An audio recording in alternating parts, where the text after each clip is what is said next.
Ni mungkin ada orang muda-muda yang menonton siaran kita malam ni. Baru-baru ni, pemain bola sepak berhijrah, Lionel Messi. Masya Allah, dia punya perpindahan. Dia akhirnya pindah ke Paris Saint-Germain. Selepas 21 tahun, dia main untuk kelab Barcelona. Masa ura-ura dia nak pindah ke PSG, ni cerita bola, minta maaf sikit ibu-ibu. Masa dia dengan PSG, dia ura-ura nak pindah ke PSG, dia telah dapat offer daripada Manchester City. Manchester City. Masa tu Manchester City offer dia 623 juta pound sterling untuk masuk Manchester City, kontrak selama 5 tahun. Maknanya dia punya gaji bersamaan 56.72 juta sebulan. A'udzu billahi minasyaitonir rajim. Saudara-saudari sekalian, kita masih dalam suasana berhadapan dengan bencana non-alam yang berskala internasional, yang mana tanpa kita sedari, hari ini telah genap 514 hari ataupun 1 tahun 4 bulan 27 hari, kita berada dalam satu tempoh yang digelarkan kordon saniter. Kordon saniter ini adalah satu bentuk pencucian atau pembersihan besar-besaran terhadap apa jua penyakit, sama ada dilakukan dalam bentuk physical distancing ataupun quarantine ataupun circuit breaker ataupun self-isolation ataupun lockdown total ataupun dikenali di negara kita lebih popular dengan Perintah Kawalan Pergerakan PKP, cuma perbezaannya di belakang saja, DBP dan sebagainya lagi. Sememangnya pandemik COVID-19 ini telah memberi kesan yang begitu besar dan telah menggegarkan satu dunia. Bukan sekadar dari sudut kesihatan, bahkan juga dari sudut keselamatan, ekonomi dan juga sosial di setiap negara di dunia ini. Dalam bidang ekonomi misalnya, Bank Dunia dengan secara rasminya telah mengumumkan kemelesetan ekonomi tahap global ataupun fasa recession yang mungkin lebih teruk daripada krisis kewangan tahun 1929 yang masa itu digelarkan sebagai The Great Depression. Dan kita tak dapat menafikan bahawa PKP yang dilaksanakan ini telah memberi kesan kepada 33.8 juta penduduk di Malaysia, yang terdiri daripada 76% yang tinggal di bandar dan 24% yang tinggal di luar bandar. Cuma Alhamdulillah kita melihat banyak perkembangan yang baik.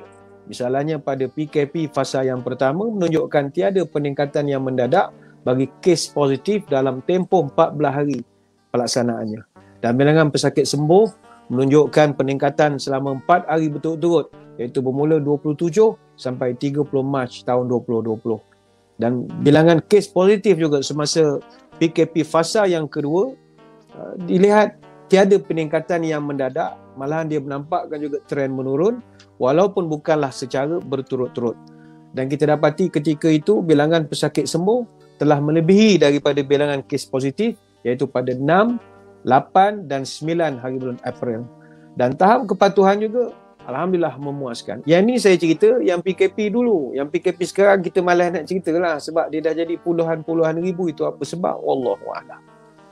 Cuma dari segi kepatuhan masyarakat tak ada masalah. Beberapa pasukan penyelidik di peringkat universiti telah pun membuat kajian tentang masalah pandemik kita ini. Dan kajian-kajian yang dibuat oleh warga universiti akademia ini tersenarai dalam artikel berimpak tinggi Q2. Artinya bukan satu kajian tepi jalan. Dan kajian tentang COVID-19 ini memang banyak. Kalau di seluruh dunia ada 65,000 COVID-related publications yang dibuat oleh banyak pihak. Di Malaysia saja ada 750 kertas kajian dan juga penulisan tentang COVID. Ini daripada pihak penyelidik, researcher, orang universiti. Tak campur yang task force COVID negeri-negeri buat kajian juga secara bulanan, mingguan. Tak termasuk pihak MKN sendiri yang lakukan kajian. Dan pelbagai finding yang kita boleh lihat terhadap kajian-kajian ini. Hasil kajian mendapatkan ini nombor 1. Pertama, darurat bukan penyelesaian kepada masalah COVID. Yang ini kita reserve lah komennya sebab kita pun tahu benda ni pun dah tak jadi darurat lagi. Yang kedua, 80.5% rakyat di Malaysia mempunyai pengetahuan yang mencukupi mengenai isu COVID-19. Dan didapati juga 96.7% daripada rakyat Malaysia memakai pelitup muka. Begitu disiplin sekali. Jadi kita tengok di awal pun ramai di kalangan penonton dan pelayar kita, walaupun duduk 2-3 orang, pakai topeng. Tak payah bersuruh, pakai topeng. Ada yang duduk rumah, pakai topeng. Luar biasa sekali. Kita punya pematuhan 96.7%. 90% daripada rakyat Malaysia jaga penjarakan fizikal. 88.7% kerap mencuci tangan menggunakan sanitizer dan pelbagai lagi. 89.2% daripada rakyat Malaysia ada kesedaran tinggi terhadap kempen pembudayaan norma baharu. Artinya daripada peringkat grassroots rakyat itu tak ada masalah. Walaupun adalah keluar berita 1-2 yang tak memakai mask dan sebagainya lagi, itu berapa persen sajalah daripada sekian ramai orang yang mematuhinya. Sebab itu kita memandang wabak ini, tuan-tuan perempuan sekalian, dia bukan benda baru. Sebagai manusia kita telah diuji dengan wabak sejak jutaan tahun dulu lagi. Dan umat dahulu Allah turunkan wabak tak lain tak bukan untuk beri pengajaran kepada mereka. Sebab itu wabak dan juga musibah dia ni berpisah tiada. Bala, wabak tidak berpisah. Sebab itu kata Ibn Umar dalam satu hadis yang Nabi pernah menyebut, ya ma'syaral muhajirin, wahai sekalian orang-orang muhajirin, kata Nabi, khumsun idza btulitum bihinna wa a'udzu billah an tudrikuhunna. Ada 5 perkara di mana kamu semua akan diuji dengan 5 perkara ini, dan aku berlindung kepada Allah ianya tidak berlaku kepada kamu sekarang. Kata Nabi, lam tazharil fahishatu fi qaumi qattu hatta yu'linuhu biha illa fasha fihim at-ta'un wal awja'u allati lam takun madat fi aslafihim alladhina madaw. Kata Nabi, salah satunya, ada 5, kita salah satu sajalah. Salah satunya adalah apabila zina berleluasa secara terang-terangan, zina secara terbuka berlaku, maka tersebarlah wabak ta'un.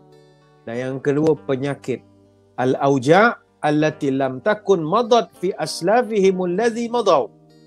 Berlakunya penyakit yang tidak pernah terjadi penyakit itu kepada manusia sebelum ini.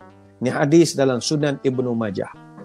Sebab itu banyak daripada apa yang berlaku ini kita kena ambil iktibar juga adalah sebagai proses hukuman daripada Allah untuk beri kesedaran kepada kita. Banyak wabak, banyak. Kalau kita rujuk dalam Quran pun ada, bahkan dalam tradisi eskatologi agama-agama lain pun terkenal. Misalnya orang Yahudi. Orang Yahudi sampai sekarang mereka menyambut satu perayaan namanya Pesach ataupun Passover. Pesach ataupun Passover ini mereka sambut sehari sebelum Passover. Passover ni dia sambut pada 14 hari bulan Nisan. Ini bulan Yahudi. Yahudi ni akan buat satu ritual dia panggil Ta'anit Bekharat ataupun setengah manggilnya Ta'anit Bekharim. Apakah ritual itu? Berpuasa. Mereka akan berpuasa sehari sebelum sambutan Passover. Apa benda Passover ini? Passover ini ada dicatatkan dalam kitab Exodus chapter 3 ayat 19 sampai ayat 20. Kalau tuan-tuan masih ingat, ni sebenarnya dengan bulan Muharram, cerita hijrah, ingat tak cerita hadis Nabi tentang puasa Ashura? Yang mana Ibn Abbas radhiyallahu anhu bercerita, qadiman Nabi sallallahu alaihi wasallam al-Madinah fara'al yahuda tasumu yauma Ashura. Ketika Nabi sampai ke Madinah, Nabi tengok orang Yahudi puasa pada 10 Muharram. 10 Muharram, hari Ashura. Faqala ma hadha? Nabi tanya, apa sebab kamu puasa pada hari ini, 10 Muharram ini? Mereka jawab, hadha yaumun salih.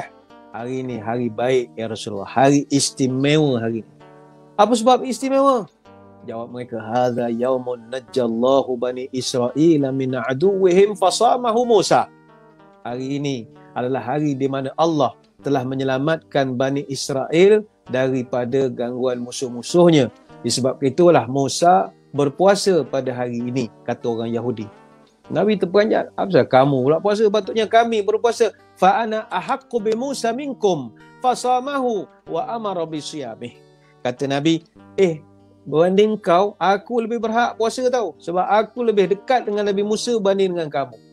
Kamu ni tak ada kena-mengena. Baik, kata Nabi, mulai akan datang kita orang Islam pula berpuasa. Ini hadis riwayat Bukhari dan Muslim. Jadi hadis ini ada beberapa pelajaran yang kita boleh ambil. Pertama, kenapa Nabi agak emosional ataupun agak macam bersungguh-sungguh mengatakan, saya lebih ana ahaqqu bi Musa minkum. Antara saya dengan awak, saya lagi berhak tahu dengan Nabi Musa. Ini Nabi declare pada orang Yahudi. Apa sebab? Pertama, Nabi dia rasa Nabi Musa tu lebih rapat dengan kita sebab pertama dari sudut profession, Nabi dan Nabi kita dan juga Nabi Musa sama profession. Iaitu mereka berdua adalah rasul dan mereka berdua adalah gembala kambing. Bahkan majoriti daripada nabi-nabi adalah gembala kambing. Ma ba'asallahu nabiyyan illa ra'al ghanam. Tidak Allah utuskan seorang Nabi, melainkan mereka itu adalah pengembala kambing. Sebab itu dalam Al-Quran, diceritakan bagaimana Nabi Musa adalah memang seorang pengembala kambing. Qala hiya asaya atawakkau 'alaiha wa ahushu biha 'ala ghanami wa liya fiha marib ukhra.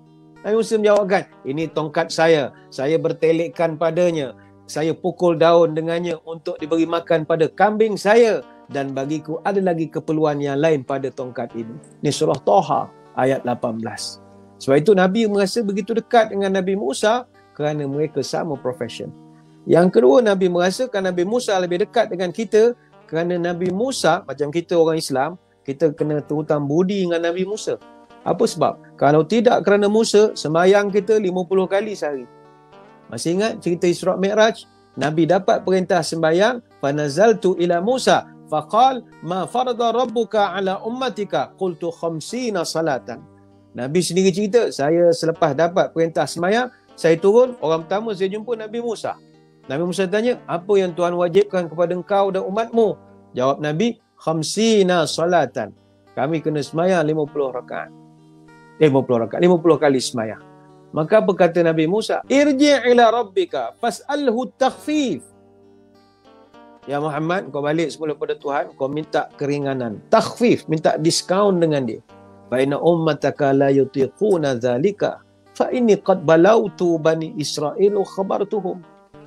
Umat engkau tak akan mampu untuk melakukannya kerana aku pernah mencuba untuk menyuruh Bani Israel sembahyang, itu pun berat untuk mereka.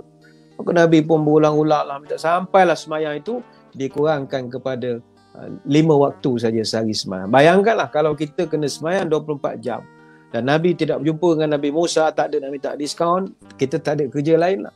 24 jam bagi 50 itu sekitar 25 minit sekali kita sembahyang. Kalau dikurangkan waktu tiap solat tu 5 minit, maknanya waktu istirahat kita hanyalah 20 minit daripada sembahyang ke waktu sembahyang yang seterusnya. Setiap 20 minit kita sembahyang. Tapi itu kita, Nabi SAW mengatakan, anak ahakku bi Musa minkum. Nabi Musa tu banding kau, kita orang lagi rapat dengan dia. Sebab itu elok kalau tuan-tuan perempuan ambil kesempatan 10 Muharram nanti kalau dapat berpuasa, puasalah. Dia yang afdal, puasanya ada 3 jenis. Tuan nak puasa 10 hari bulan saja pun boleh. Tapi kalau ikut hadis 9 dan 10. Yang bagusnya 9, 10, 11. Jadi 3 jenis puasa Ashura. Yang keempat tak puasa pun tak apa, benda tu bukannya wajib. Larat puasa, tak larat sudah, jangan bergaduh. Jadi balik semula kepada wabak yang Passover tadi. Mereka ketika itu berpuasa kerana mengenang dan bersyukur atas kejayaan mereka setelah menjadi hamba abdi di Mesir selama 210 tahun.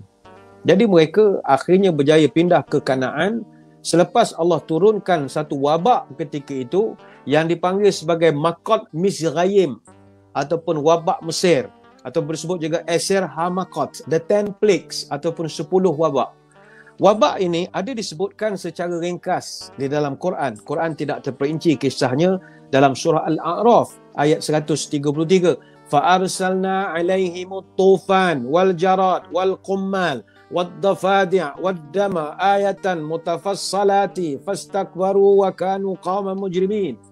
Allah Ta'ala sebut, kami pun hantar kepada mereka taufan, belalang, kutu, katak, darah. Ini sebahagian saja. Sebagai tanda-tanda daripada bukti yang jelas dan nyata, maka mereka itu tetap juga sombong takbur, menjadi kaum yang sentiasa derhaka kepada Tuhan. Surah Al-A'raf ayat 133. Dalam Taurat ada disebutkan wabak itu dibentuk dalam bentuk dam. Ada bentuk dam ni maknanya sungai dan punca air bertukar menjadi darah. Dam, Sfardia, Kinim, Araf, Dever, Syakhin, Barat, Arbeh, Khoshekh, Makat, Bekorot. Yang Makat, Bekorot ini ada disebutkan dalam kitab Exodus chapter 11 ayat 1 sampai 12. Disebutkan tentang kematian semua anak sulung. Yang ini ada diceritakan dalam Quran sedikit sebanyak. Jadi wabak ini sentiasa turun. dalam bentuk kutu, penyakit, belalang juta, kegelapan yang tak ada siang langsung. Dan ada juga kajian menunjukkan bahawa wabak ini dia setiap 100 tahun akan berlaku satu wabak. Tahun 1720 berlaku The Great Plague of Marseille. The Great Plague of Marseille, 100,000 orang mati zaman itu. Tahun 1820 kolera, 100,000 orang mati. Tahun 1920 berlaku pula Spanish flu, 100 juta orang mati. Tahun 2020 berlaku COVID-19, million and still counting. Million, satu dunia. Baik itu saudara-saudari sekalian, kita sebagai Muslim, kita memandang setiap perkara yang berlaku ini adalah satu daripada ladang amal untuk kita. Peluang kita atau peluang yang Allah Ta'ala beri untuk kita menambahkan pahala di sisinya. Sebab itu sering saya sebutkan di mana-mana bahawa para salafus salih dulu, kalau mereka ditimpa ujian penyakit, itu mereka memang rasa mulia betul. Beza dengan kita. Kita kalau sakit rasa down. Ramai di kalangan masyarakat kita bila jadi CC1, CC2 ataupun dia positif kena duduk di Maib Serdang, duduk di pusat kuarantin, dia rasa down, rasa inferiority complex. Bahkan kalau dia dah sembuh pun selepas 14 hari, dia masih lagi rasa, yalah mungkin orang merasakan dia tu bermasalah. Bagi salafus salih, penyakit ini adalah satu kemuliaan. Mereka rasa mulia. Apa sebab? Orang sakit ni, kata salafus salih, pertama Allah ampunkan dosa mereka. Orang yang Allah ampun dosa ni orang hebat. Orang hebat. Macam tuan-tuan yang duduk elok-elok dengar majlis ilmu, ingat pada Tuhan bagai Allah ampun dosa, hebat. Kata orang sakit, kata Nabi, ma min muslimin yusibuhu azan illa hatallahu anhu khatayahu kama tahatu waraqus syajar. Mana-mana orang Islam yang ditimpa dengan satu penyakit dan dia bersabar, Allah akan gugurkan dosa-dosanya seperti pokok yang menggugurkan daun-daunnya. Hadis riwayat Bukhari. Ini satu kemuliaan yang besar. Maka kata ulama salafus salih, kalau seorang itu dosanya gugur, secara automatik doanya sangat mustajab. Sebab itu disebutkan dalam hadis, "Idza dakhalta ala maridin famurhu ay yad'u laka fa inna du'aahu ka du'ail malaikah." Kata Nabi, kalau kau menziarahi orang sakit, mintalah orang sakit itu mendoakan untuk kamu. Apa sebab? Kerana doa orang yang sakit itu sama seperti doa malaikat, kata Nabi. Hadis riwayat Ibnu Majah. Sebab itu kita mesti mempunyai satu pemikiran yang positif. Think positif, test negatif. Pemikiran mesti mau positif. Sebab itu Islam memandang bahawa penyakit berjangkit ataupun wabak ini satu benda yang diakui. Nabi mengaku wujudnya infection, wujudnya penyakit-penyakit berjangkit. Wa firra minal majzumi kama tafiru minal asad. Larilah kamu daripada penyakit kusta seperti kamu lari bila nampak singa. Hadis riwayat Bukhari. Jadi ini perintah daripada Nabi supaya umatnya berhati-hati ketika bergaul, bercampur atau bermuamalat dengan pesakit yang membawa penyakit-penyakit berjangkit. Yang kedua, Nabi mengajarkan setiap penularan dia mesti ada sebab. Penyakit dia tidak akan berlaku secara abrakadabra simsalabim kena COVID-19. Itu tidak. Ini pandangan agama. Kerana penularan dan merebaknya penyakit memerlukan kepada syarat-syarat yang ketat. Sebab itu Nabi menafikan penularan tanpa sebab. La adwa, wala tayrata, wala hamata, wala safar. Tidak ada penyakit berjangkit, kata Nabi. Tidak ada penyakit berjangkit. Tidak ada sial burung hantu. Tidak ada sial bulan safar. Dan bagai lagi. Hadis riwayat Imam Bukhari. Jadi setiap penyakit dia mesti ada cara jangkitan yang tertentu. Ada yang berjangkit melalui makan minum. Ada yang berjangkit melalui darah ataupun dengan suntikan. Ada juga yang melalui hubungan jenis dan sebagainya lagi. Walaupun sekarang dia mengatakan bahawa varian-varian baru yang sekarang ini terbaru adalah lambda, ini boleh airborne dan bagai-bagai. Wallahu a'lam. Ini perlu kajian yang lebih terperinci lagi sebagaimana yang telah dijelaskan oleh penasihat khas kesihatan awam kepada Perdana Menteri Tan Sri Dr. Jamilah Mahmud. Airborne itu boleh berlaku kalau kawasan itu sempit. Maka kalau berada di kawasan pengudaraan secara terbuka dan natural dengan tahap kelembapan relatif, dia panggil relative humidity dalam kawalan antara 40 hingga 60%, insya-Allah selamat. Ini bukan saya yang kata, ini penasihat khas kesihatan awam kepada Perdana Menteri Tan Sri Dr. Jamilah. Lepas tu kalau tuan-tuan yang duduk surau masjid ini, buat masa sekarang ini elok kalau masjid surau itu tidak dipasangkan air condition lah. Elok pakai saja pengudaraan secara terbuka. Untuk sementara waktu dalam keadaan orang sedang ada variant of concern ini, maka kita gunakan pengudaraan secara natural saja. Muslimin muslimat yang dirahmati Allah sekalian. Yang penting bagi kita umat Islam yang diuji oleh Allah dalam suasana sebegini sekarang ini, jangan kita kelam kabut. Sebab ya bersempena dengan kita berada pada bulan hijrah ini, mari kita belajar daripada hijrah. Hijrah ini satu benda yang Nabi nak ajar kepada umatnya supaya berfikir secara luar kotak. Sebab itu Sayyidina Umar Al-Khattab radhiyallahu anhu, antara punca beliau memilih untuk memulakan tahun Islam ini daripada permulaan hijrah Nabi, ada sebabnya. Kita semua maklum bahawa para sahabat ketika itu mereka bermesyuarat nak membincangkan bilakah waktu yang paling sesuai sekali untuk kita untuk meletakkan tahun pertama orang Islam. Ada yang mencadang gini, ada yang mencadang begitu dan macam-macam lagi. Kata para ulama, para sahabat ketika itu kanatil qadayatil lati ittafaqat lahu wa yumkin an yu'arrikhu biha arba'ah. Kata Ibn Hajar Al-Asqalani, Al-Hafiz Ibn Hajar, permasalahan yang disepakati ketika itu untuk dijadikan acuan tahun ikut kalender ada 4. Sebelum tu ada yang mencadangkan kita guna pakai saja kalender Julian yang telah pun wujud sejak tahun 46 sebelum Masihi yang diperkenalkan oleh Julius Caesar. Ini juga ditolak oleh jawatan kuasa pemilihan ketika itu. Atau bincang-bincang mereka kata ada 4 yang terbaik. Maulid Nabi, Mab'athih, maknanya bila tarikh kita mula kira daripada Nabi start jadi Nabi. Yang ketiga hijratih, daripada hijrah. Yang keempat wafatih, ambil daripada tarikh wafat. Farajaha indahum ja'alaha minal hijrah. Majoriti setuju untuk kita ambil peristiwa hijrah. Li'anna al-maulid wal mab'ath la yakhlu wahid minhuma minan niza' fi ta'yin as-sanah.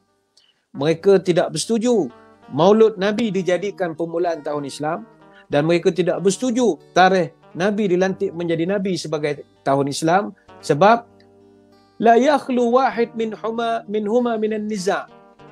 Kerana kedua-dua peristiwa itu tidak terlepas atau tidak sunyi daripada perdebatan yang tak pernah selesai. Maulud Nabi, berapa perpecahan yang ada, pahaman begitu dan begini. Bila Nabi jadi Rasul, lagilah tak ada tarikh yang betul-betul. Ya, kita tak tahu tarikh yang sebenar. Begitu juga amma waqtul wafat fa'radu anhu. Waktu wafat Nabi juga ditolak oleh Umar. Sebab dia tak nak tuqya' bi zikrihi minal asaf alaih. Dia tak nak tiap-tiap tahun umat Islam nangis saja bila tiba saja nak sambut tahun baru. Sebab sedih Nabi wafat. Lantas mereka bersetuju untuk mengambil peristiwa hijrah sebagai permulaan kiraan tahun Islam. Mengapakah dia ambil peristiwa hijrah? Tak lain tak bukan muslimin muslimat sekalian, kerana hijrah ini ada banyak falsafahnya. Tanpa kita sedari, hijrah ini adalah sunnatullah. Hijrah ini dia membuka kepada kejayaan yang lebih besar. Wa man yuhajir, kata Allah. Siapa hijrah, yajid fil ardi muraghaman katsiran wa sa'atah. Dia akan dikurniakan rezeki yang luas dan lebih makmur. Surah An-Nisa ayat 100. Dia banyak kelebihan orang yang sanggup berhijrah, sanggup berubah. Sebab itu kita melihat bangsa yang nak mengubah nasib, bangsa yang merantau, dia akan jadi bangsa yang berjaya. Rakan-rakan kita masyarakat Tionghoa, mereka dulu zaman koloni British, mereka dibawa daripada tanah besar China, meninggalkan kampung halaman. Hari ini orang China, orang Cina yang tinggal di luar tanah besar China, mainland China, mereka kuasai aset dunia lebih pada 3 trilion US dollar. Sebab apa? Mereka hijrah. 81% ekonomi di Thailand dikuasai oleh mereka. 73% ekonomi Indonesia juga mereka. Mereka juga kuasai 60% ekonomi di Filipina. Dan di negara kita mereka kuasai kurang lebih 61%. Sebab itu kita hijrah, rezeki luas. Ni mungkin ada orang muda-muda yang menonton siaran kita malam ni.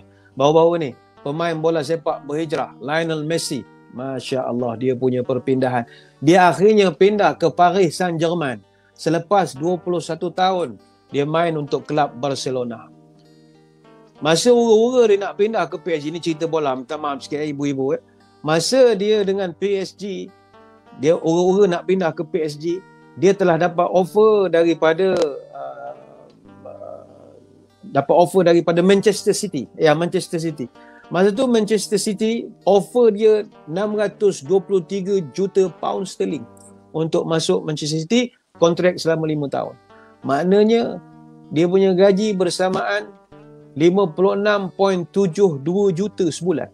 Manchester City nak tawarkan dia. Dia ni Lionel Messi ni, dia memang legenda Barcelona yang sangat berpengaruh. Itu no doubt about it. Pertama, dia memang pemain berkualiti. Dia skor 672 gol dalam 778 penampilan. Disember tahun lepas, dia pecahkan rekod Pele jadi pemain paling banyak jaringkan gol untuk sebuah kelab. Kalau tuan-tuan yang minat bola nak pecah rekod Lionel Messi, tuan-tuan kena main dengan kelab bola sepak, JDT ke mana-mana, PKNS ke apa.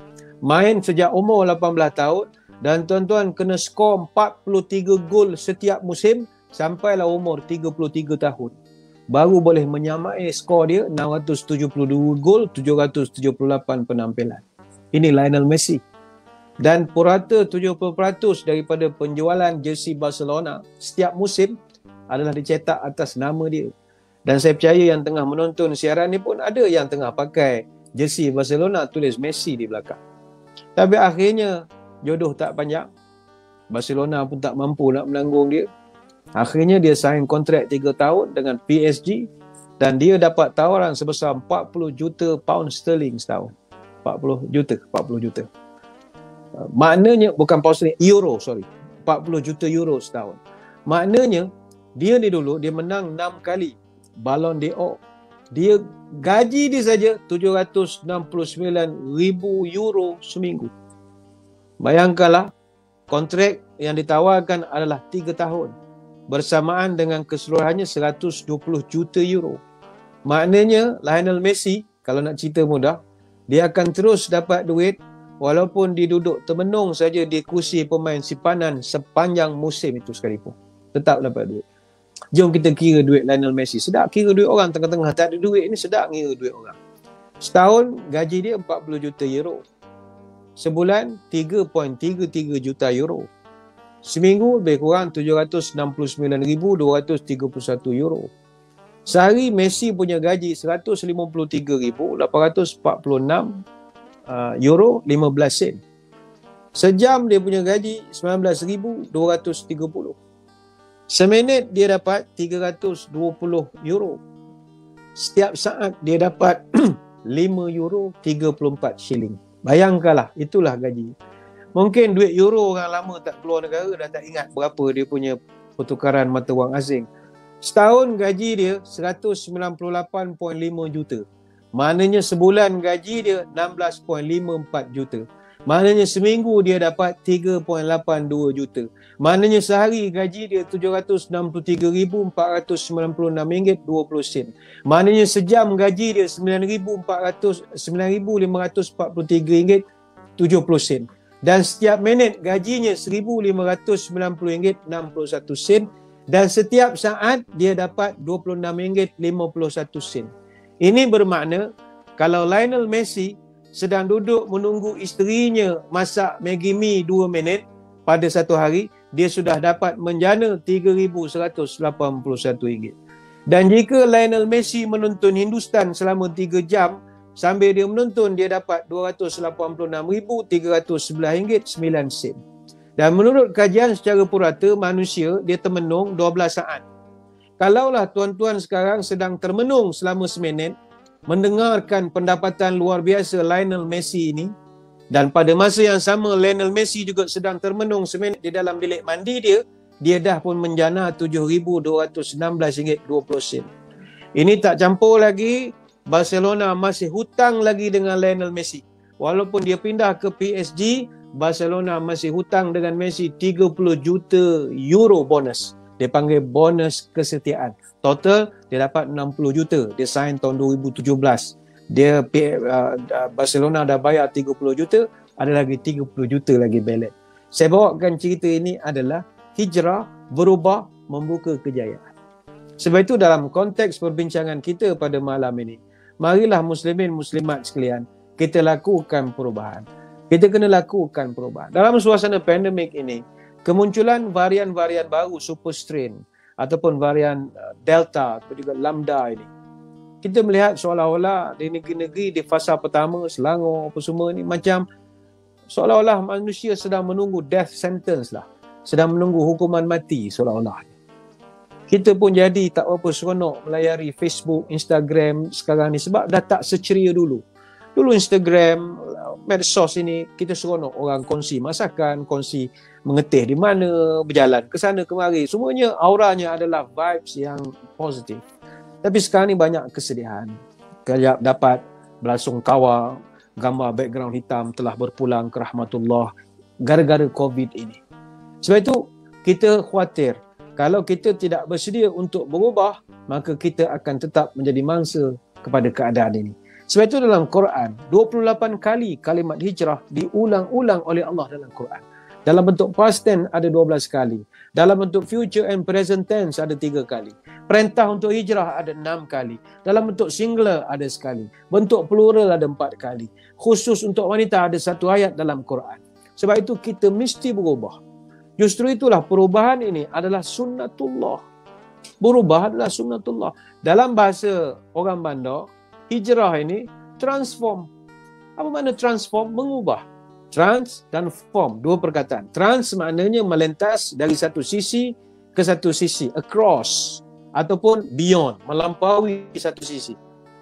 Form membentuk, maknanya hijrah ini kita nak mengubah, mengalihkan rupa, nak mengubah bentuk ataupun sifat ataupun fungsi yang ada. Tapi apakah hukum asas kepada perubahan dan transformasi ini? Hukum paling asas adalah innallaha la yughayyiru ma biqaumin hatta yughayyiru ma bi anfusihim. Allah tak akan ubah satu kaum kalau mereka ubah diri mereka sendiri. Sebab itu kata Albert Einstein, dia pelik melihat ada orang, dia nak melihat kejayaan, tetapi usaha yang dilakukan tak sesuai dengan apa yang sepatutnya dia dapatkan, ataupun dia melakukan sesuatu yang mana benda tu dah outdated dah, kaedah dan strategi itu. Kata Albert Einstein, orang gila adalah orang yang nak melihat perubahan di masa depan, tetapi perbuatannya tidak berbeza dengan hari semalam. We cannot solve our problems with the same thinking we use when we created them. Kita berhadapan dengan pandemik ni, angkanya sekarang dah berpuluh ribu. Adakah kita masih nak menggunakan pendekatan yang sama berulang-ulang kali? Adakah kita masih lagi nak mengira angka setiap hari? Please, ubah, hijrah. Kita transform. Kita ubahkan taktik dan strategi. Please, move away from daily monitoring of cases. Please, stop counting cases. Hari ni 20, hari ni 19. No, benda tu dah setahun lebih tidak menyumbang apa-apa pun. Tetapi please, focus on medical outcomes. Apa terbaru, kajian terbaru, perubatan terbaru, ubat yang bagus untuk dimakan. Apakah benda-benda yang boleh outcomekan kepada masalah ini. Bukannya daily monitoring of cases. Dah tak ada dah negara di dunia yang counting cases. Tidak ada. Tidak ada. Ataupun mungkin boleh saja diisytiharkan COVID-19 ini sebagai endemik. Just like the other seasonal coronaviruses. Sebab benda ni dah tak boleh nak stop. Tak boleh seakan-akan tak dapat nak dikawal. Kita tahu kalau seasonal coronaviruses ada HCOV-229E, HCOV OC43, ada HCOV HKU1, ada HCOV NL63, all which together cause an estimated 10 to 30% of common colds. Jadi benda tu adik-beradik dia memang banyak. Jadi kita isytiharkan sebagai endemik saja. Artinya kalau you sakit, you makan ubat. You sakit, you makan ubat. Tak ada sebab you sakit, semua orang mesti tak boleh pergi kerja. Bukan begitu. Ini pandangan daripada kita orang biasa. Sebab sampai masanya kita mengubah. Itu tujuan hijrah. Ubah strategi, ubah taktikal. Sama juga misalnya dari segi bantuan. Dulu kita, masyarakat, ketika berlakunya pandemik ini, peringkat awal PKP, kita bantu daripada sudut memberi bantuan PPE, Personal Protective Equipments. Kita jadi backliner, tolong jahit apron dan bagai-bagai lagi. Alhamdulillah. Tapi adakah selama-lamanya dah masuk PKP fasa yang ketiga ni kita masih nak bagi PPE? Tidak. Kita berubah, transform, kita hijrah, tukar pada strategi lain, beri pula bantuan makanan. Orang kibar bendera kita pun aturkanlah food bank, bakul makanan, dompet peduli umat, kotak rezeki, gerobok rezeki, infak dapur ummah, dapur, kalau KL panggil dapur it'am, ada santunan du'afa dan banyak-banyak lagi. Tapi adakah selama-lamanya kita nak gantung makanan depan pagar rumah orang? Tidak juga. Transform lagi. Sekarang ni mungkin kita boleh bantu untuk kos pengurusan jenazah COVID pula. Yang mana kita tahu kos pengurusan jenazah COVID ini agak tinggi. Jadi tabung pengurusan jenazah COVID-19 sekarang ni telah pun diuruskan oleh Jabatan Agama Islam di beberapa negeri yang mereka akan salurkan menerusi Pejabat Agama Islam daerah dan juga masjid-masjid di daerah untuk kita meringankan beban. Sebab itu saudara sekalian, inilah yang paling utama. Memasuki tahun hijrah ni, bulan hijrah ni, kita buangkan sikap-sikap yang suka duduk pada tahap ataupun takut lama. Orang yang masih duduk di takut lama tidak mahu untuk berubah, maka sampai bila-bila pun dia tidak akan berjaya.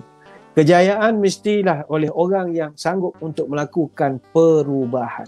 Orang yang tak sanggup berubah, dia akan tetap menjadi umat masa lampau. Orang yang menjadi umat masa lampau sampai bila-bila pun dia tak akan berjaya. Sebab itu sebenarnya banyak kita nak terangkan tetapi masa kita tak mengizinkan. Yang penting sama ada kita suka ataupun tidak, dalam menghadapi perubahan zaman, kita kena berubah mengikut suasana kerana kita adalah makhluk yang berevolusi. Itu kita tak dapat nak nafikan. Justru itulah, bukan sekadar masyarakat, bahkan agamawan, pihak masjid, pihak surau pun semua menghadapi dilema yang sama, kita terpaksa berubah mengikut suasana. Macam tuan-tuan, puan-puan selaku orang yang mentadbir masjid, banyak perubahan kita kena buat. Masyarakat hentam kita siang malam, pagi petang. Mereka ialah kurang memahami apa masalah kita. Dia bantai kita siang malam. Yahudi, Freemason, Dajjal dan macam-macam lagi. Tapi ini perlukan kepada kesabaran. Pada masyarakat kita nak berpesan, banyakkan bersabar. Kita dalam perjuangan ni ada fasa bersabar, ada fasa berlawan. Nabi kalau semasa di Mekah, boleh je nak berlawan. Tapi tak, disuruh sabar dulu, sabar dulu. Apatah lagi kalau kita solat sekarang ni, jarak-jarak orang marah kata kenapa ini Yahudi punya agenda dan berbagai-bagai. Sabar. Kita sekarang dalam keadaan dipaksa. Orang yang dipaksa tidak ada dosa di sisi agama. Bahkan orang yang dipaksa kalau makan benda yang haram sekalipun, dipaksa makan, juga tidak ada masalah di sisi Allah. Maka kita dipaksa. Paksa tu tidak? Paksalah. Kalau you tak ikut 10,000 kena denda. Masjid kena 50,000. Paksalah. Jadi kita dalam keadaan dipaksa itu ada rahmat daripada Allah. Sama juga macam penceramah. Walaupun dulu kita bukanlah reti sangat guna online video conferencing tools ini. Macam pada malam ni tuan-tuan menengok ni. Kalau peringkat awal dulu mula-mula diperkenalkan, memang sakit jiwa. Ceramah mana reti nak guna Google Classroom, Google Meet, Zoom, Microsoft Teams, Skype, Webex, StreamYard dan macam-macam lagi. Tapi benda ni kena berubah. Ini dipanggil hijrah, berubah, adapt, berevolusi, berubah. Mula-mula memang huru-hara lah. Saya ingat kalau tuan-tuan suruh masjid buat pun, berceramah pun sama. Ceramah semua nampak lubang hidung semua. Taruh atas meja, berpusing kipas. Go. Sekarang ni lah barulah ada geti-geti sikit lightingnya, eye level dan bagai-bagai ni. Musim Merdeka taruhlah bendera lebih kurang. Yang pandai lagi taruh virtual background, pakai green screen. Berevolusi. Ini yang dimaksudkan. Falsafah hijrah itu adalah untuk kita mencipta kejayaan yang lebih cemerlang pada masa yang akan datang. Sebenarnya banyak nak diterangkan, tetapi masa kita tak mengizinkan. Sekali lagi, saya mengucapkan ribuan dan jutaan terima kasih